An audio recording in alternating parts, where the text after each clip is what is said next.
Sejarah ketupat, sajian lebaran di Indonesia yang sudah ada sejak abad ke-15. Sepiring ketupat yang disantap bersama opor atau lauk lainnya menjadi hidangan wajib saat hari raya lebaran tiba. Rupanya ketupat sudah ada semenjak zaman dahulu. Bagaimana sejarah ketupat? Sejak kapan masyarakat Indonesia mengonsumsi ketupat?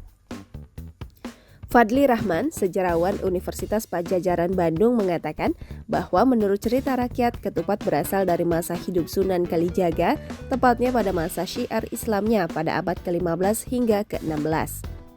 Ia juga menceritakan bahwa dalam Islam, hidangan yang menjadi ikon saat lebaran ini dicocokkan dengan nilai keislaman oleh Sunan Kalijaga. Ketupat disebut sebagai kupat oleh masyarakat Jawa dan Sunda. Kupat memiliki arti ngaku lepat atau mengakui kesalahan.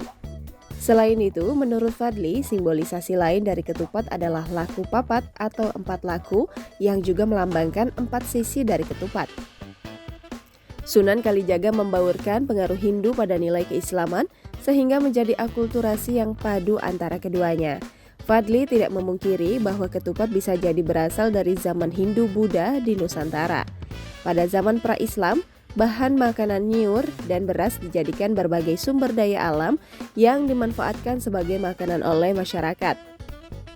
Selain itu, masyarakat di Bali hingga saat ini menggunakan tipat atau ketupat dalam ritual ibadah.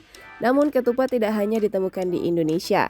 Ketupat bisa ditemukan juga di kawasan Asia Tenggara, khususnya negara yang penduduknya ada dari suku Melayu.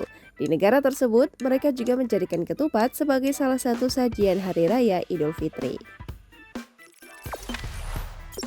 Jangan lupa subscribe, share, komen, dan like ya!